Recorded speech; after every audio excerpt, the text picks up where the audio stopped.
Hello again, everyone. Welcome to another episode of Game Pass Grab Bag, your weekly podcast reviewing games in the Game Pass collection. Bring you three unique perspectives of varying skill range. I am the nuclear survivor this episode, Andrew. With me, the one you never have space in your bunker for, so he has to stay outside. Our returning guest, Aaron. Hey. And my ghoul. I was hoping you were going to do for me. Hey, guys. Liz. That's very nice. Well, I thought it's kind of like saying my gal. My ghoul. I thought you were going to say Mama Murphy, but that could have worked too. I'll take ghoul. But is she actually a mama? It's never really confirmed. They just called her because she's an old woman. Wouldn't it be Grandma Murphy if she was old? Isn't that what they called her sometimes too? I don't know.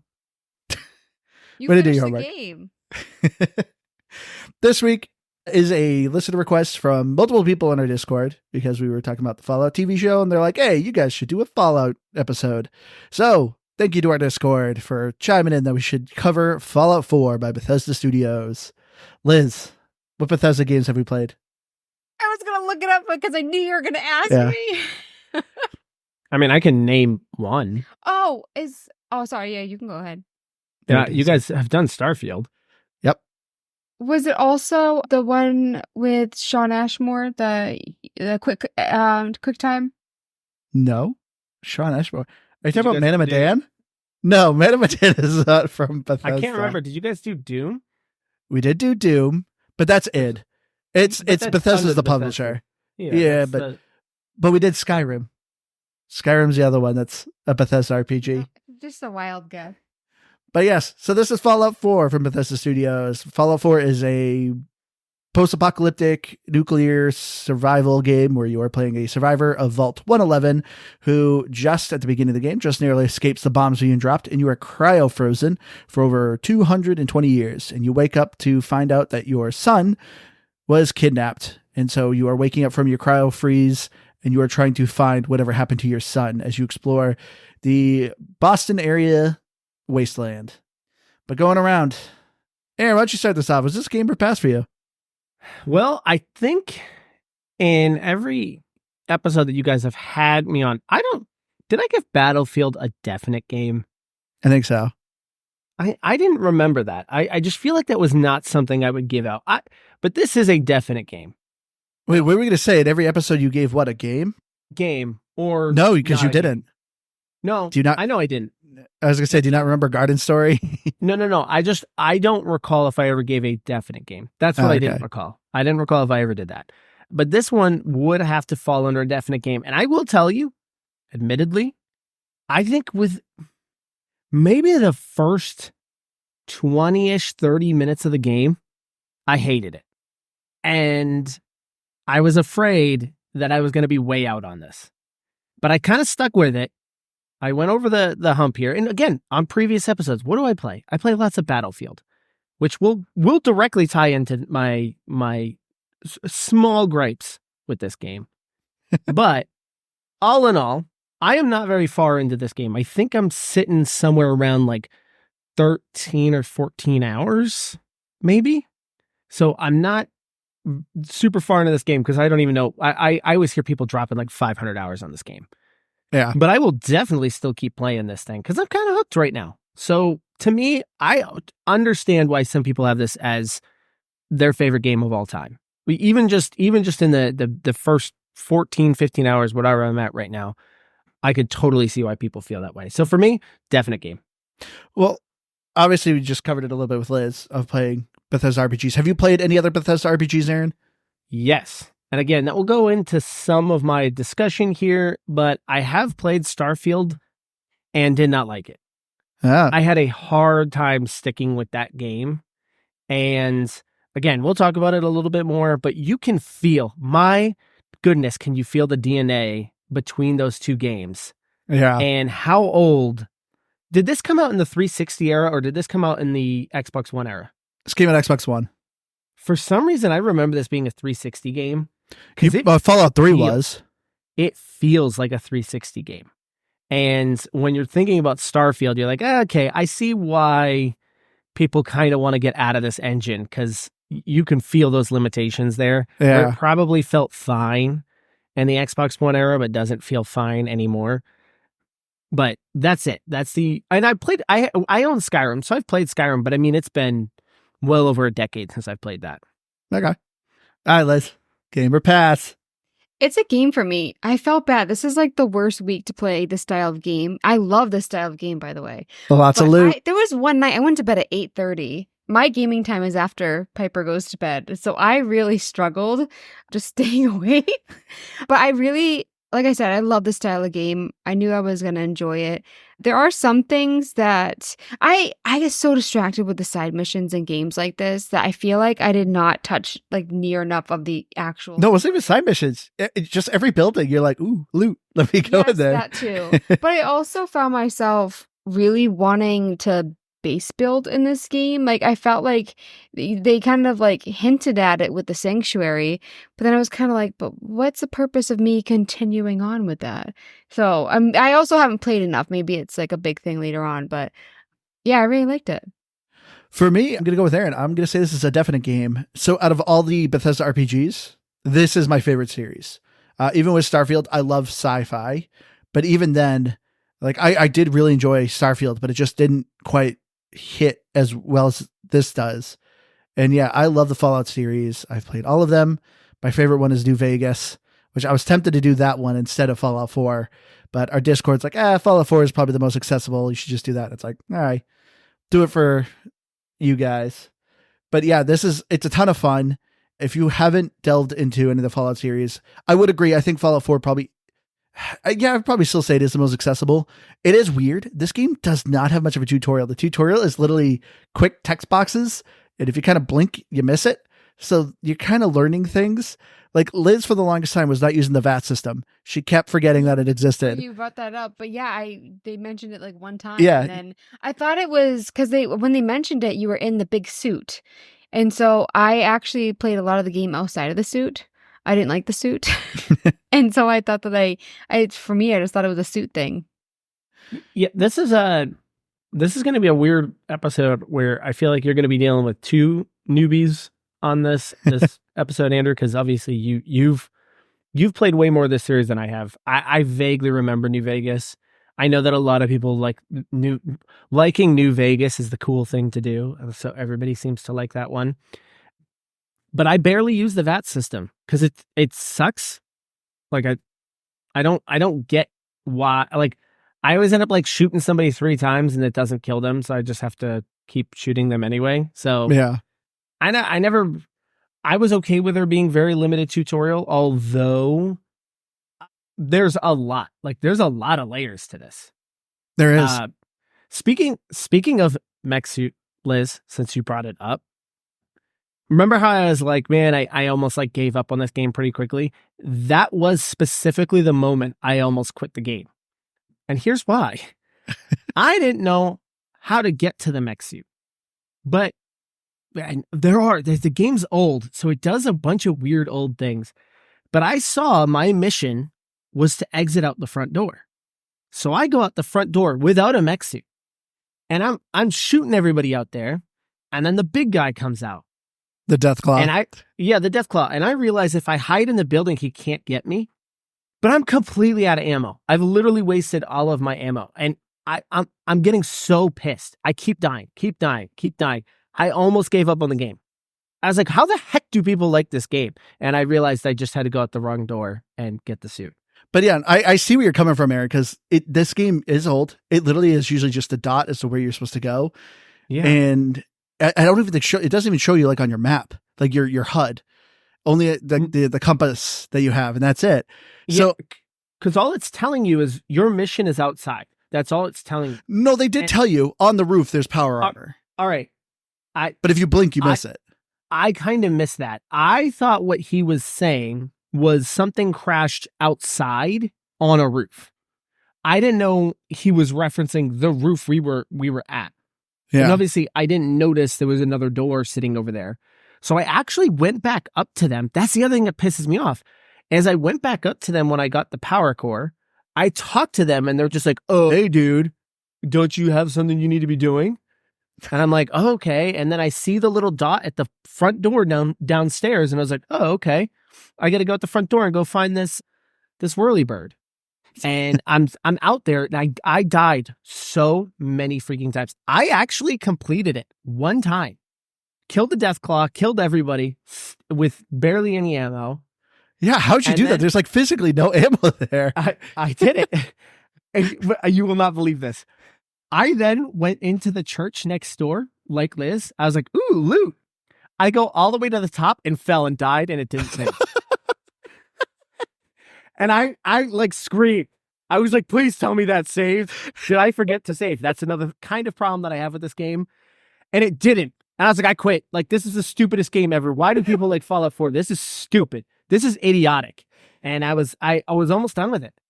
Almost done with it. And then I Googled. Fortunately, I Googled, and everyone was like, you have to go at this store. I was like, dang it. And then, of course, like, I completed it right away. That's wild. I do not like repeating things like yeah, Liz would have been done. And so I would have been done. But I also want to say too, like, I felt like I had a couple instances where my game crashed and it didn't save my progress. And sometimes it did and sometimes it didn't. And the second a game doesn't save my progress, I'm done for the night. I am like, I'll deal with it tomorrow. I'm too frustrated. And then with the Sanctuary, Mama Murphy asked me to make her a chair. And I'm like, where do I put it? And the map's horrible. I mean, it's nice that you can zoom in the cities and see like, oh, I need to go up and over one more street, whatever. But she was going to different houses and like working on them. And I'm like, how? Oh, I plopped it in the middle of the street. I was like, if she wants to sit in a chair, she's sitting outside. Well, it didn't work for me. Like I made her a chair and I put it in the building that she was in and it didn't work. And I put it in the one where your workbench is. It didn't work. And did you make the that's probably your issue. You're probably making generic chairs. It's a quest category and it says Mama Murphy's chair. Oh, she said just like a nice chair. So Mama Murphy's chair. I picked like the hardest one to make and I was like, that must be it. So it's my fault. But still, I feel like it would have been nice to know where to put it. So it didn't tell you, right? You can put it anywhere. Like I said, I put mine in the middle of the street. Yeah. I learned that one real quickly. When I had to make the beds, I just put beds literally in one house. Every bed in the house. Yep. I was like, unlike like Liz kind of pointed to, she likes the base building aspect of this. I literally couldn't care less about the base building. Like I was like, if I never have to build another thing in here, I will be completely fine. I do not want to do that anymore. Then why collect everything though? Like there's so much stuff to collect. I understand like you do like the mods and stuff, but I feel like I wasn't finding the stuff I needed for my gun mods and my armor mods. And so I was just finding stuff for the base building. So I thought that was kind of frustrating. Like why have that much crap out there for me to collect and then not really have a base building? I think literally to be a time sink.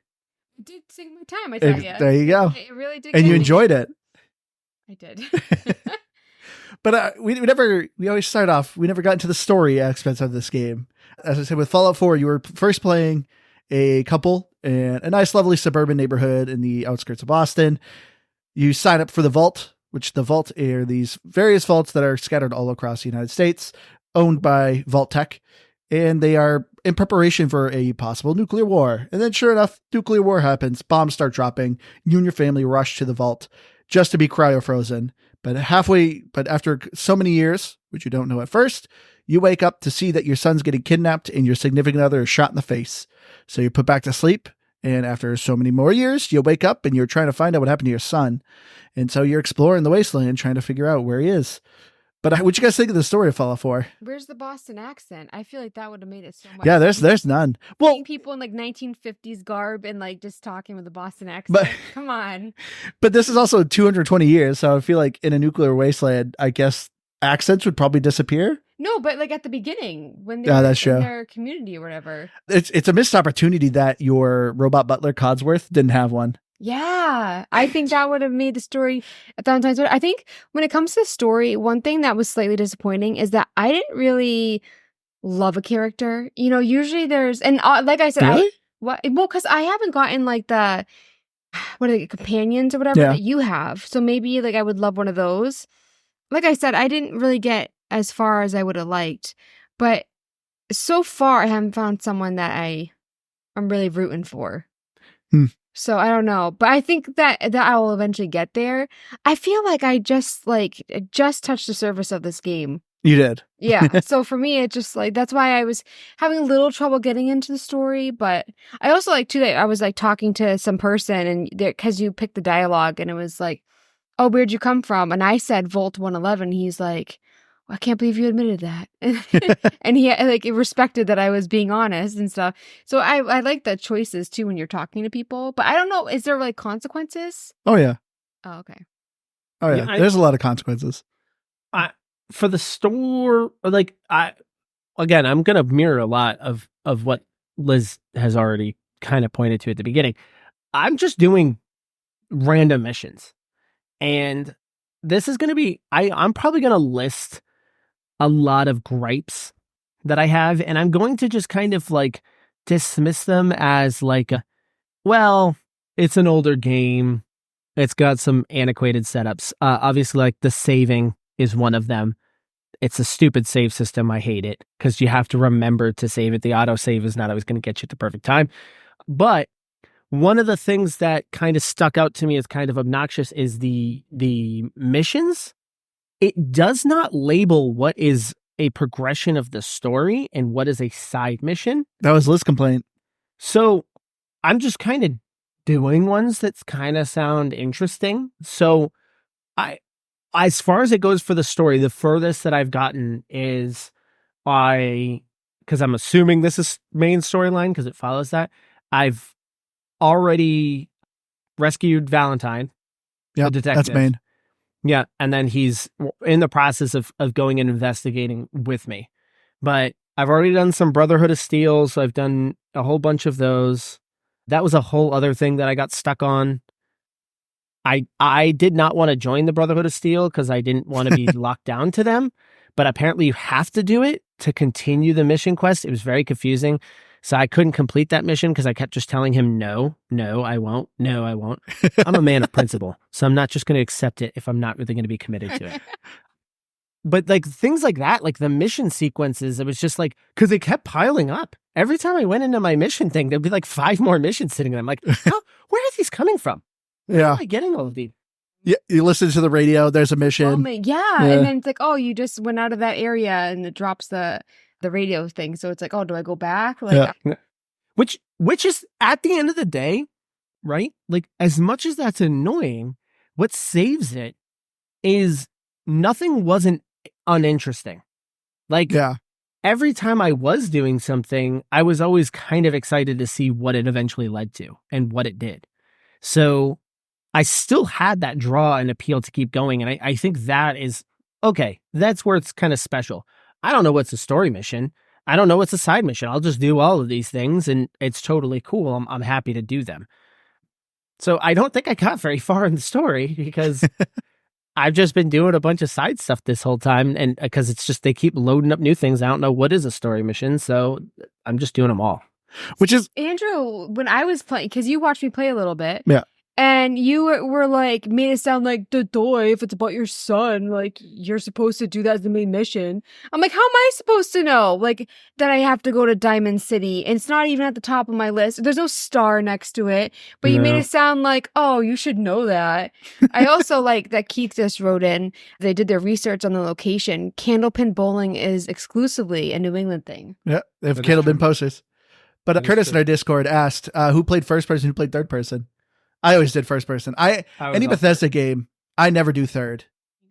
Yeah, camera. That's when the camera's behind your character, Liz. I just want to make sure. I like you quietly whispered to me, so it wasn't the audio, and I made sure to call you out. You called her out anyway. You're like, no.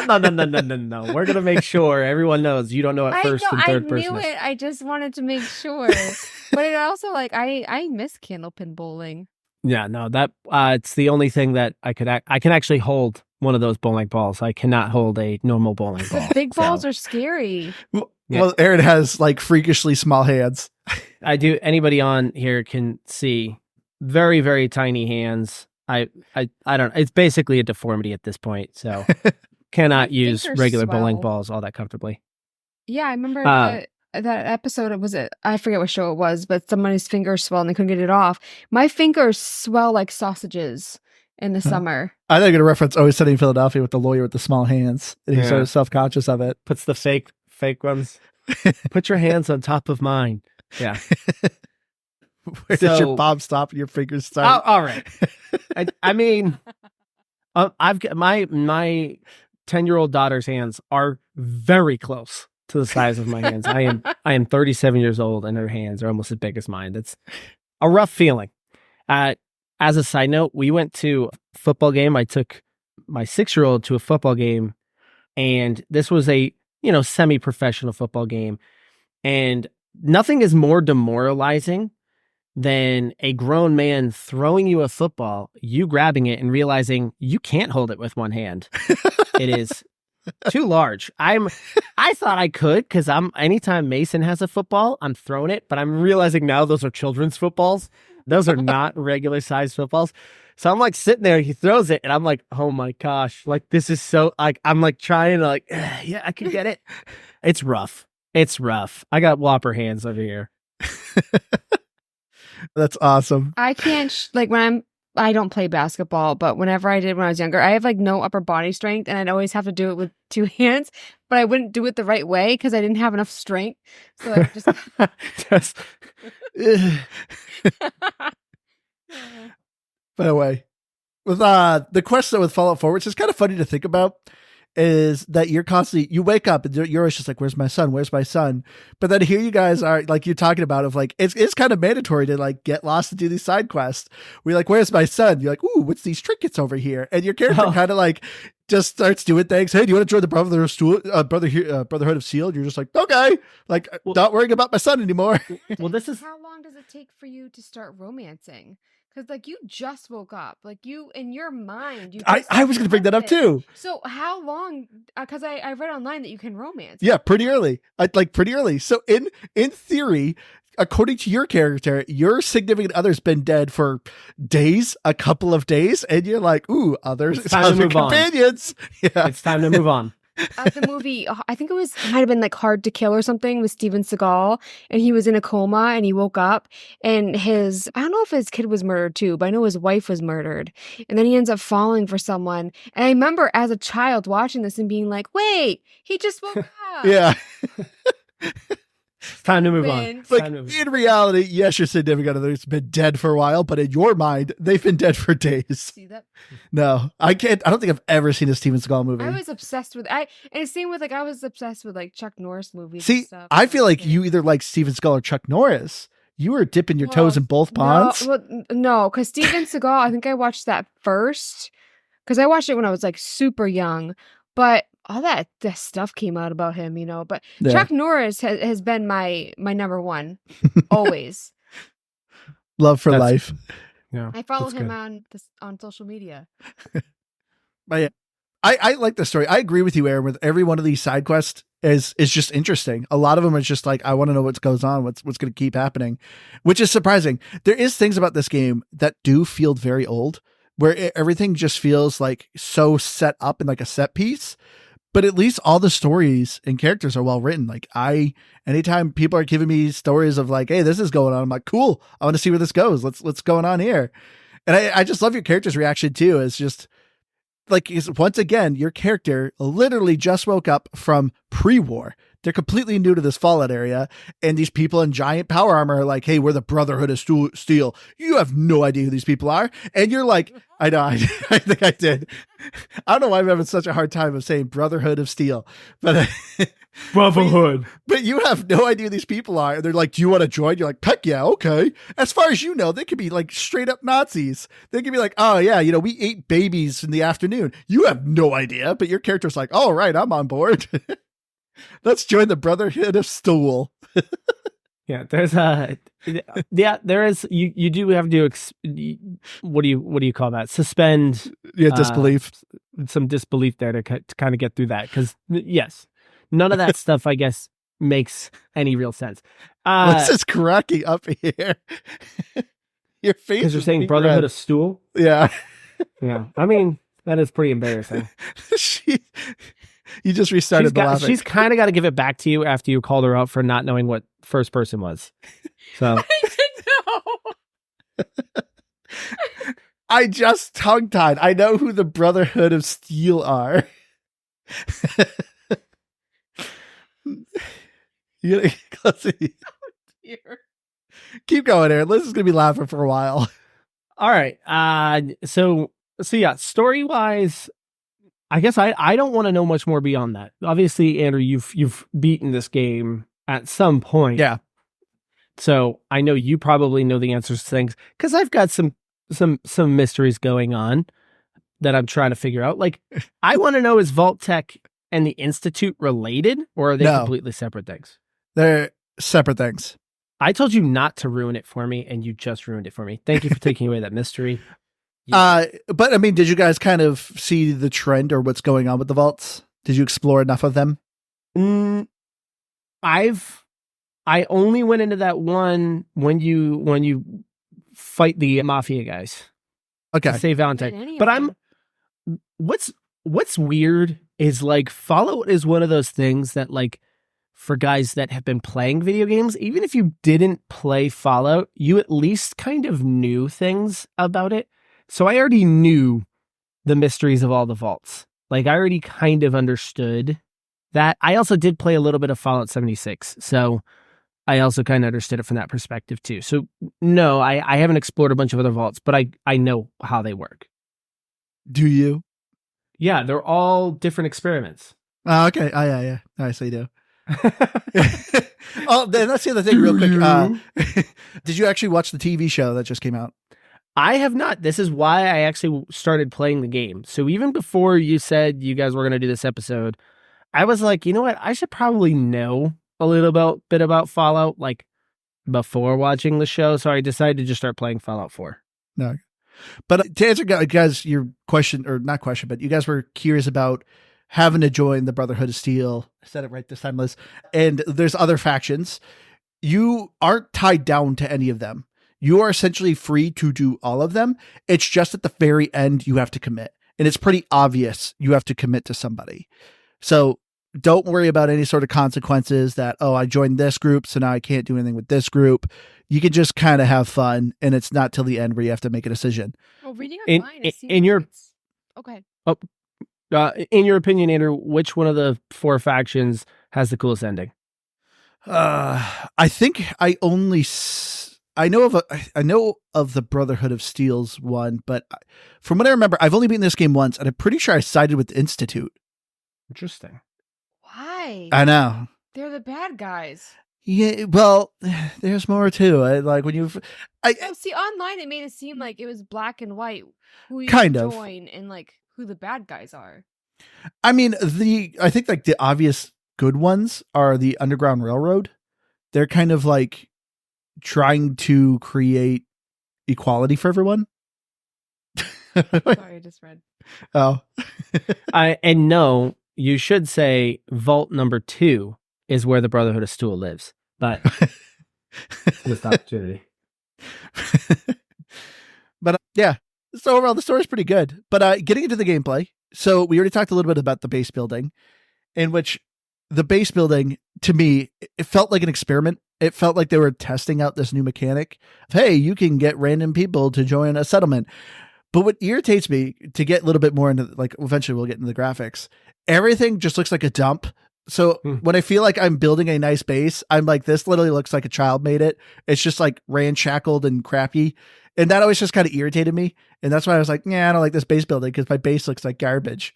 I know they have DLC for it to make like some other nice looking things, but I was just like, meh.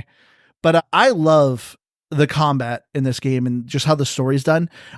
So most people either, well, I guess there's now a third, but most people either like Skyrim or they liked Fallout. But I guess now you have Starfield. But I've always been a Fallout guy. You know, Skyrim's swords and magic and arrows. I'm more like sci-fi. I always loved the guns. And one thing I love about Fallout 4, I love the gun designs, which obviously you can kind of see are more designed, like more worked upon in Starfield. But I love modding my guns and like the different styles from ballistic to explosive to plasma to energy. I think the gun variety is a lot of fun. I don't think I switched it up enough. Like I said, I was struggling to get certain things for the mods, but I feel like at the point I'm at now, I didn't really find anything too exciting. But I also decided at the beginning, I don't know why, but the roaches were really annoying, and I'm just gonna punch them every time. I don't use a gun. Oh yeah, I feel like I was watching you. Kill them then. You had a pistol, and you literally kept swinging and hitting them. Like, Liz, you know it's a gun, right? You can shoot them. You literally just kept bashing them. Easier to hit. It's a one-hit kill. The big mosquitoes take multiple hits if you punch them. But no matter what, they always like snuck up on me because I've kept forgetting that like if the dog is barking, that means, you know, if it says like it's a growl or aggressive or something, there's like a bad guy near around. But so for me, that's what they would always sneak up on me, and I would just punch them. That was my combat. Yeah. So going back again to a previous episode I was on, I know I had mentioned this a little bit earlier. This is a callback. I obviously really love the Battlefield series. I play a lot of the Battlefield series, and it's great. This was another frustration that I had with this game is the actual fighting, the actual aiming and shooting of a gun is so frustrating in this game. I do not know how to describe it. And again, it might be a sign of the times because I feel like it's a little bit better in Starfield than it was here. There's a weird sensation where it feels like your gun is floating. Like it lacks weight. I don't know how else to describe this. And I think it's because modern day shooters, they've mastered how to make a gun feel good when you're aiming it and pulling the trigger. Talk about the stinking roaches at the beginning. I did realize that I didn't need to melee those things. I probably wasted 17 clips just trying to shoot one bug because it's jumping and you're so slow and your gun is just, it's awful. It's awful. I will admit, the further you play it, the easier you get used to it. Like I'm now a little bit more used to it than when I first started out, but the gunplay was horrendous. Well, any guns, iron sights, I notice are awful. Like there's never been a gun, if it has iron sights, I have such a hard time aiming. Yeah, even when you get that first laser musket, I swear I am like aiming at someone's head, and it's a laser. So it's not like a bullet drop or anything. And it's just no hit mark or anything. I had instances where I'm shooting a guy and he's standing in front of a stone fence that has big lattices. I could literally see him there. I am shooting him and nothing's happening. Like there's clearly an invisible wall there. Like they intended the wall to not have these lattices or something. There were so many moments like that were driving me absolutely batty. And again, I don't say all this to say it's a bad game. It is a definite game. It is a great game. I totally understand why people love it. I would not say the combat was a reason that I would say like, oh yeah, they need to do more combat like that. It felt rough, and it still kind of feels a little rough. I agree. I also think too, Andrew kind of helped me out with the ability tree. Is that what you should call it? Yeah, well, the perks. First of all, he made fun of me because at the beginning, of course, put points into things, and I did like just 4 for each because I didn't really know what was good. I actually went with Andrew it was charisma, right? And luck. Yep. Those were the 2 that I was leaning towards, but having never played any of the games before, I was just like, you know what? I'm just going to make it simple and do it that way. But there were some that really helped with combat that you could level up to. Yeah, which I kind of wanted to do. Aaron, I forgot to mention this for you. So the stats, the special, as they're called, I thought it'd be kind of fun. What would you guys give yourself for points in the special? So it's not strength. So, yeah, if you were in Fallout, so S, special, what would you give yourself for strength out of 10? For strength? Yeah. I do know it's hard because I do feel like my legs are kind of strong, but my upper body is useless. I give myself a 2. A 2? Out of 10? Man, I guess I'd say I'm Did a you 4. Did you not just hear her story about the basketball? She can't throw a basketball. Yeah, she's probably a 2. I think I'm probably a 4. I'm probably like just below average because my back sucks, but I'd give myself a 4. See, I don't see that as average. I see like a 7, 8 as average. Okay. Well, 5 is an average. I would say 5 because it's out of 10. Yeah. Yeah, but I mean, what's your point of reference though? Like, are we talking like bodybuilders number 10? I guess. Because that's pretty extreme for a normal person, though. We talk about normal people. Because a bodybuilder isn't good point. a normal person. I'm thinking of like an average normal person, 1 through 10. But if you're talking like a baby is a number 1 and a bodybuilder is a number 10. Yeah, I'd probably say that. Baby 1, bodybuilder 10. So you're just above a baby. Andrew, but you're not that far. You're 4. This segment has already gone way off the rails, and this is the first thing. I know. What about you, Aaron? I don't know. Now that we're talking about bodybuilders, I'm probably like a 3. So I'm the strongest out of all of us, Aaron. Clearly. But yeah, the audio. Aaron, how much of the radio did you listen to? Not too much. I probably pulled up a radio like 3 or 4 times. I like the radio. I love They have real bands though, right? Because like I thought at one point I was listening to Dion and the Belmonts. Oh, I have no idea. I always thought this was original soundtrack and they just had like sounding bands, because I never heard of a song called Uranium Fever. Yeah, that does sound fake. The Wanderer, yeah. The Wanderer played on it. Oh, yeah. Yeah, I think it was the original singer too. So they must have had some original soundtracks and then some. Oh, I don't know if this is true, but it says that Dion sues Fallout 4 developers for wrongful use of the Wanderer. Oh, looks like I don't know if it's true, but they might not have gotten permission for that. But then again, songs have a copyright like age, don't they? We've seen games get removed from the store. Yeah, for licensings. Yeah. What was the Spec Ops: The Line? Oh yeah, that game ruled. That game is so good. That one got removed because they used licensed music in there, and then eventually that deal runs up. So you actually run the risk on using licensed music in your game that they have to remove it once that licensed music runs out. Man, I forgot that was the reason. That's crazy. That's such a good game. Yeah, he's still alive. So yeah, Oh. Yeah, so they maybe because it's so old, they thought that. I mean, he's only 84 though. I mean, that's not like. Yeah. Speaking of audio, so no, I didn't spend a whole lot of time with the radio. I don't want to just point out complaints, so I'll do not a full compliment sandwich, but a half compliment sandwich. One thing that is awesome, I love that everything's voice acted in this game. The fact that everybody's got a unique personality and the voices come through there. That's a combination of probably good voice acting and good writing. That all works, and that stuff is great. One thing that does drive me nuts is the kind of spatial audio sucks. Yeah.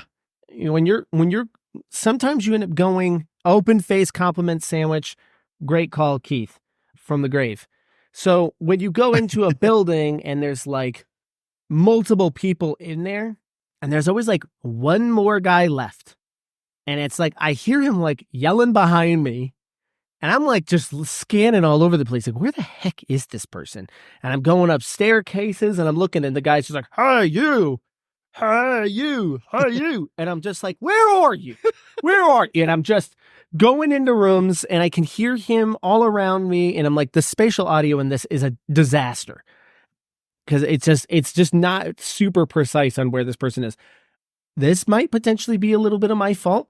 I have not been playing this with headphones, but I can still kind of tell directionally where they are. It does at least a decent job of kind of giving me those context clues, but it's not great. There's, I think, games that do a lot better of a job of kind of giving you a very precise location on where that person is. So the audio is a mixed bag. I think what you're saying is accurate, because a good amount of times, the first pin you get is dog meat, R.I.P. Yeah. The dog that did the body capture recently died. But thanks for sharing that sad news. Little fun fact. But there was a couple times where he finds something. It says dog meat found something and he's barking. And I'm like, I don't know where he is. I just hear bark, bark, bark. And I'm like, what do you see? What like I don't even know what you found. It just says dog meat found something. Does that mean he found trash? Did he find an enemy? Like what's something? Well, so that always annoyed me. When the stuff that you've selected that has like the magnifying glass, I've noticed like he finds stuff for that. Wow.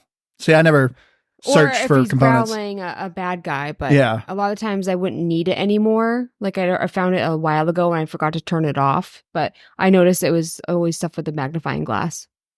But yeah, I hate to say it, but dog meat I think is the worst companion. He sucks. He does. He sucks. He like when you're like in fights, he's just kind of an idiot who just like dies right away, and then just immediately dies. Just Yeah. like, come on, dog meat. Like, what's your problem? It's the other. I don't know if this happened the other day. Maybe this happened this morning when I was playing. But he found something, so he's like barking, and he goes into this garage, and I go into this garage, and I probably spent 15 minutes in this garage trying to figure out what this dang dog was looking at. I never found anything. So I'm like, what is dog meat barking at? But I'm like, he must have found something good. I didn't find anything in there. So I'm like, oh, thanks a lot, dog meat. Also, this is kind of another thing that I know I'm going to just keep dumping on this game. It's crazy to me how much, like how they carried some elements, or not some, a lot of elements from Fallout into Starfield. Yeah. One of the things that bother me about Starfield, so I'm doing this in reverse, where most of you guys played Bethesda games for years. I was too busy playing Call of Duty, so I just never touched these types of games. I'm working in reverse. I started from Starfield, and now I'm kind of working backwards a little bit. But why the heck do they maintain this itemizations system, whatever it is? It is a nightmare going through all of your items. Not only that, I don't know what's valuable. Like, I have no clue what is worth picking up and what is not. So I'm like, I'm constantly seeing stuff. There's still just millions of things to pick up. Same thing at Starfield. Yeah, There's toys, trinkets, globes, just magnifying glass, glue, like just everything. And I want to know what actually has, like, hey, no, this is a component. Like, tell me it's a component. Like something you might want this when you're going to go fix up your gun, or when you're going to want to fix up your armor. Like, let me know, or this is just junk to sell. Like, I don't know. Give me a little bit of context here, because that whole loot system, you end up kind of walking in, and all I'm honestly looking for are maybe some weapons and some stim packs. Like, give me as many stim packs as possible. Outside of that, I don't care about anything else in this dang game. There's just too many items. And it's crazy to me that they still have that same system in Starfield. Yeah. See, for me, what confused me, I remember I hated it first at Starfield, that everything, all the items are just text. So I don't know what it is. Like in Starfield, it's all sci-fi. So something's like, oh, blip blorp. And I'm like, what's that? I don't know what that is. Is that food? And it was super confusing. But I never thought about, I forgot that Fallout was also the same way, where it's just text. But I didn't have the issue. I mean, granted, the things you're seeing are adhesive, toy car. Like, they are things I know because they exist in my world. But in Starfield, like I said, they're just sci-fi things. And I'm like, what is this?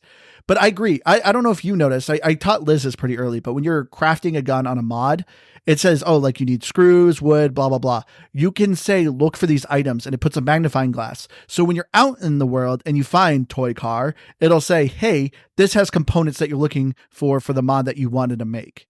So that's how you can kind of go and do that. Whoa. What do you do with the toy car then? So you bring it back workbenches are also storage containers. So you can just deposit the toy car in the workbench. So then it counts towards you having screws or wood or whatever the component you needed. What? See, that confused me, because I was trying to figure out how to break them down. It does automatically. Yeah. And that's what I mean. It is confusing. It doesn't explain these things to you. The tutorial is so crazy quick. It is just play in this world and kind of figure how things work out. Because I just assumed in some sense, I like that. In some sense, like, it's kind of cool to kind of like figure it out as you go along. But in another, I was going to go on forever and never know this. I was like, I've never seen these screws that these things need. And I had no clue that was even an option. I always thought the toy car was essentially just junk that I could go sell for some caps. Well, I thought that was the whole purpose of it. So if you look at an item, when you open a chest, you could also hit X to transfer. And that opens a more complex menu, and it'll actually show a hologram of what the item looks like. And then it'll actually list, this item contains these components.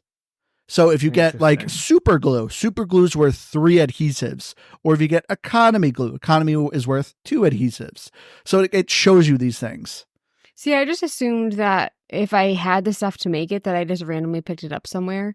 Because I just, if there's ever a magnifying glass, I picked it up. That was just kind of like my rule of thumb. I was like, I must have something I need in it. So I understood that like it was going to give me what I needed, but I just didn't understand that I wasn't supposed to break it down myself. But then also early in the game too, you can find the junk jet, which is a gun that shoots junk. So you literally can pick up all the toy cars and everything like that and shoot it as bullets. I never saw that.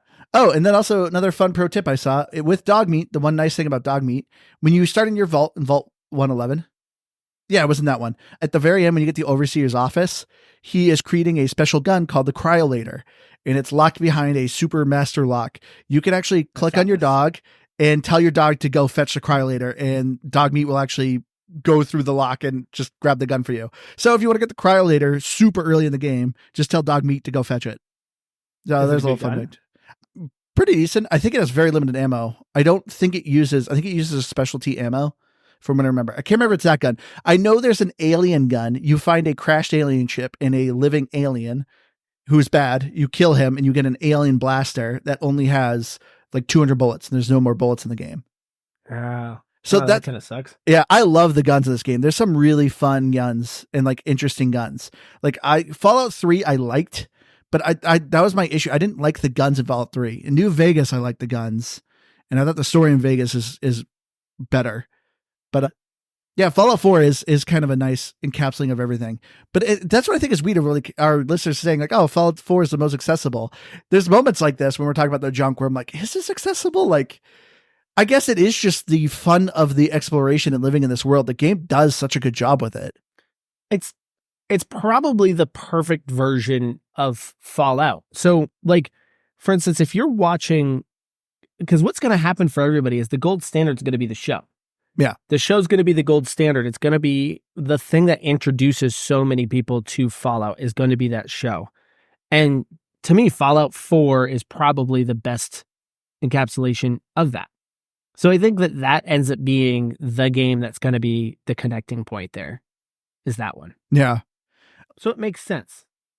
But with playing this game also just got the next gen update, which gives 60 frames, I think 4K. Yeah, you could do 4K quality mode. So 4K 30 frames or performance 1080p with 60 frames. Did you notice graphically, Aaron? Like, how long have you been playing this? So I have not been playing on an Xbox. I've been playing actually on my PC. So I've been using an Xbox controller playing it, but I downloaded it on PC Game Pass and I've been playing it that way. Now, did you read some of the complaints about this mode? Yep. That's super buggy, which is very per Bethesda. It doesn't matter which one you pick on Xbox, it's broken. Yeah. Doesn't matter which mode you pick. It's the same exact thing. I think they fixed it. Well, I think it's funny because like, I recorded, there's one time I was in one of the buildings and it looks like one of the women is just like skipping into the wall over and over again. But I feel like my game was actually quite buggy. Mine started to crash. I feel like ever since the update happened. You said that mine crashing a lot was probably just my Xbox. I thought so, but then I was playing on xCloud and it was crashing on xCloud. Oh, okay. And I was like, nope, it's the game. Because like I said earlier, when I lose progress, I'm just like, I'm done for now. Yeah. And it happened a lot. Because that update went to PC as well, right? Yep. One of the things that I noticed recently, anytime I load into the main world, so if I go into just a building, it's a pretty quick load. If I load out into the main world, I'm waiting at least a minute and a half. Whoa. Like it just straight up. And mind you, like my laptop, I'm running an i7, a brand new i7, and I'm running a 4070. So it's a good graphics card. It runs everything flawlessly. So there'd be no reason it should struggle with this. I have no clue why all of a sudden, anytime I go out into the world, I was not getting those wait times on Xbox. I know. I was like, I like lost my mind the other day because like I loaded in, I'm doing this thing, and I accidentally opened the door to go outside. And I was like, no! Because I realized I was going to have to wait a minute and a half, and then I'm going to have to turn around anyway. So I had a mini freak out. I can't believe you gave this a definite game. I feel like you had an awful experience, and everything about this game kind of was like hindering you. because here's the thing is you can see its influences. Like you can see why people would look at this and call this one of their favorite games of all time, because it does feel deep. It does not feel like no one didn't care about it. Yeah. And you can imagine in an Xbox One era, this game coming out for what are absolutely flaws today would not be considered flaws back there. So I am trying to like look through a little bit of a lens there, but then at the same time, like I'm still like, let's go on to the next mission. Let's go on to the next thing. What kind of mystery am I going to find over here? It's, even talking to you, you're talking about, I'm going to find some alien that's a bad. And then he gives me a cool gun. And it's like, those types of things are special, because I think in a lot of RPGs, I'm used to playing ARPGs, like playing something like Diablo, where those quests don't feel interesting. They don't feel all that unique. I don't feel like I'm going to go to this level and who knows what kind of surprises I'm going to find. I know it's there. But this, it's a very much unique kind of feel. And so I can totally understand why this is a special game to people. So, and for all of its flaws and the issues that I've had with it so far, I still want to play more. Yeah. I'm still having fun with it, with all of those complaints. That's where I'm always going to be critical. That's the whole point of this thing, is to kind of pick on the things you love and hate. So there are elements of it that aren't great, but it's still, it's an awesome game. Well, one thing I think is kind of funny graphically. So this game takes place in Boston. And to me, what's funny is how much woods the developer thinks there are in Boston. To me, it's funny that you have Boston, but like all the surrounding areas, like woodsy, kind of outdoorsy, no buildings, very open. Heck, you start in a suburb. It's like, what suburbs are there near Boston? And they do not look like that. They do not look like that. They are not nice one-story white picket fence houses. Yeah. In fairness, you go into the vault in the 1950s. So, it could have been more woods back then. You weren't alive. You don't know that. No, it's not 1950s. It's in the future. It's still in the future, but it's trapped. It's encapsulated. It's year 2000 and like 120 or something like that. So maybe that's something that I was missing. I always thought what was happening is you're like in an alternate universe. You are. Of the 1950s. You go into the vault. Like it's like a sci-fi version of the 1950s. You go into the vault. So it's a mix of future and past. 2077 is when the bombs dropped. So that's where interesting. Yeah, that's when the game takes place. Because that's what they said, the opening cinematic, which by the way, I love this opening cinematic. It's really cool, of War Never Changes. But yeah, they talk about how it's the future and everything's kind of atomic. But yeah, that's what I love it. It's like this weird 50s style atomic punk, I think is what they describe it as. Interesting. I guess I didn't pick that up on the intro. So I was not really completely sure when the time frame takes place, but that makes a whole lot more sense. But one thing the thing I don't like about the graphics, I do not like this game's color palette. Yeah, it's brown, gray, whole lot of browns, and more brown. Some of the faces are a little weird too, graphically. Not to be mean, but no, they are a little weird. It makes sense.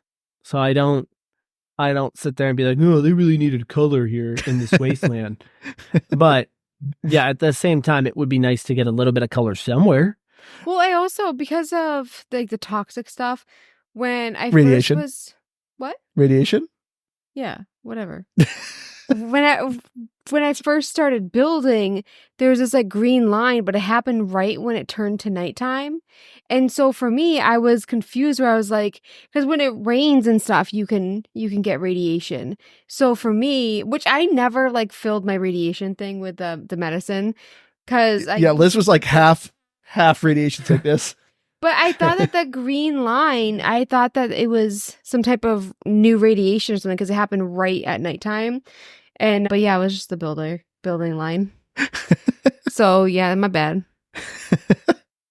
But yeah, so graphically, this game's color palette is not great, but I love the weapon designs. I love the armor designs, character designs. The ghouls look really cool. I love just this game just, at least graphically, does such a good job depicting the world. But I do love that, this takes place in Boston, but it doesn't use any actual names besides towns. You hear Quincy of Cambridge, of Everett, and like all these other different areas in the surrounding area. But like, yeah, Diamond City's in, oh my gosh, I'm drawing a stinking blank. Fenway Park. There we go. I don't know why I kept wanting to say Faneuil. But yeah, it's at Fenway, but they never call it Fenway. They do have Massachusetts General Hospital, but it's called like Memorial Hospital. So they have to do like different names for things. But I love that like they have some things in Boston, but I think it's weird. Like if you saw the skyline of this game, like you would never be like, oh yeah, this is Boston. But I love they did do a good job using the town, like using the Freedom Trail, that whole side quest for that. Well, actually it's a main quest. It is a main quest? To do the Freedom Trail? I didn't know where I got that quest. You overheard somebody. You heard citizens talking about that if you followed the Freedom Trail, that there's a group. That's where you meet the Underground Railroad group. Interesting. Didn't know that. Yeah. But yeah, there is a bunch of DLC for this game. I was tempted to buy it. The one I always wanted to play is Far Harbor, which takes place in Maine's Bar Harbor, which, fun fact, that actually was a place I was going to propose to you, Liz, was Bar Harbor. Yeah. But I was like, I kind of want to invite you. Instead, you chose a Chili's. No, chose Mount Major. Chose a Chili's. So we went to McDonald's. Have I said that story on here? I think so. Where, yeah, because like you and Melissa were like whispering up there, and I was like, he's either gonna propose or they're pushing me off. I was like, there's those two getting along, whispering to each other.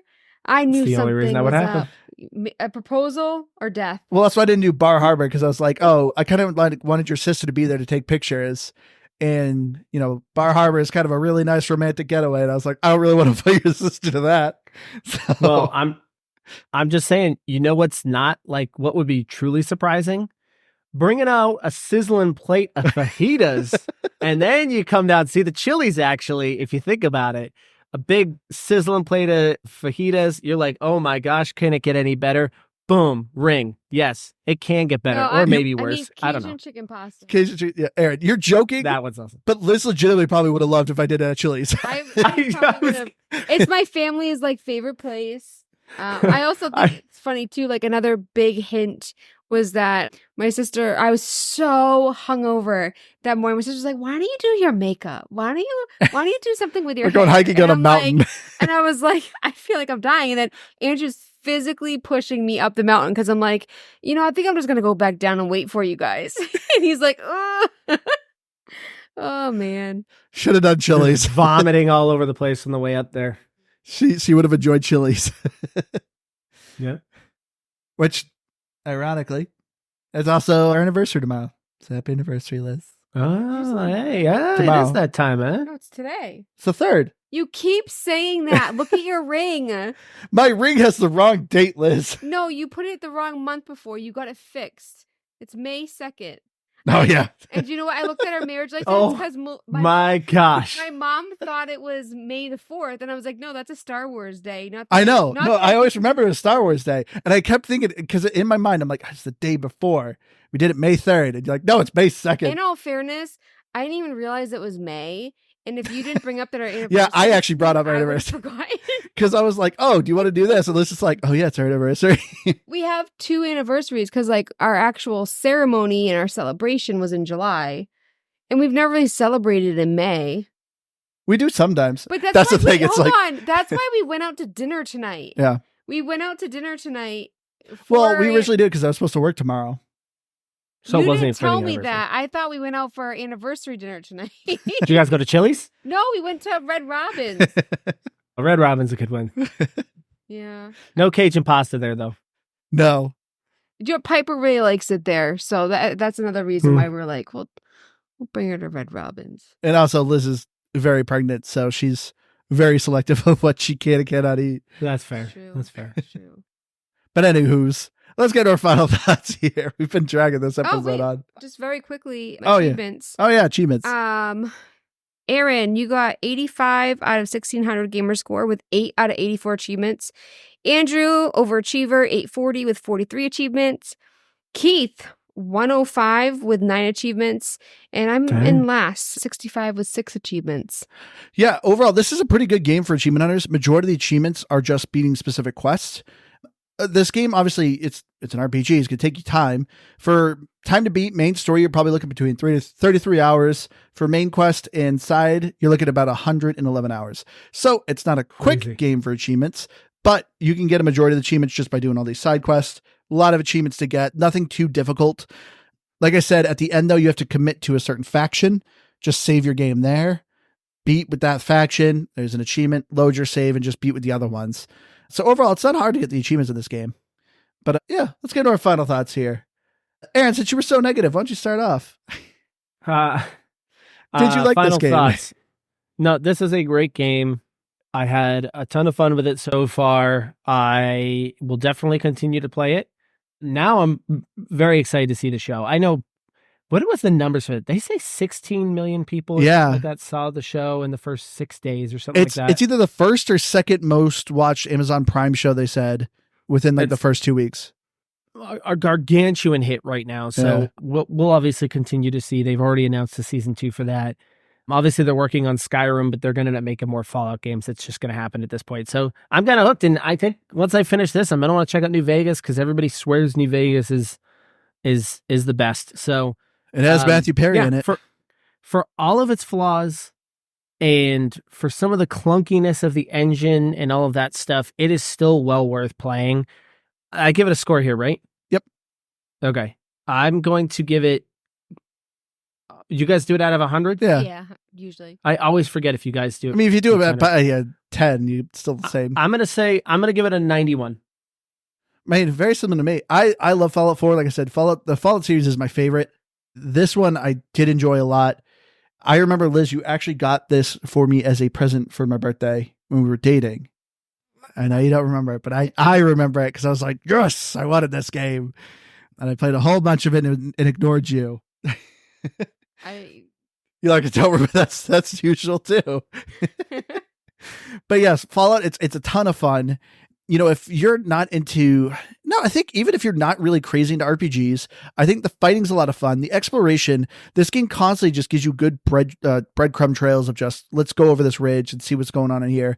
And I forgot how much I missed it when I played Starfield. Like in Starfield, it's very much just kind of teleporting to areas, and it's not as organic to explore as this is. Everything is just over the ridge. There's this new thing going on. You're hearing a battle in the distance. You're finding new guns. There's just cool things to just uncover. Some of the things in this game does show its age. It was a little awkward when like people are talking in the world and the camera, you go to like interact with people, the camera kind of freak out. Like there's definitely some dialogue things that just feel its age. But overall, this game's just a ton of fun. If you haven't checked out Fallout 4, you can't go wrong with. Like I said, I would recommend New Vegas probably. But yeah, I'm giving it a 90. I am going to give it an 87. I feel like maybe the more I play it, maybe I'll give it a couple more points later on. But right now, like I didn't feel like a deep love for this game, that I thought I was going to. I think maybe that's why I've been like a bit more negative with the game. But right now, I still really like it. I enjoy it. I think you guys made some great positive points about it. And I agreed with your negative points as well. And looking at Metacritic was not working for me. I did see that for Xbox One, 88 and 6.8. You've been having issues with Metacritic recently. Ever since they changed their format, yeah. Get it together, Metacritic.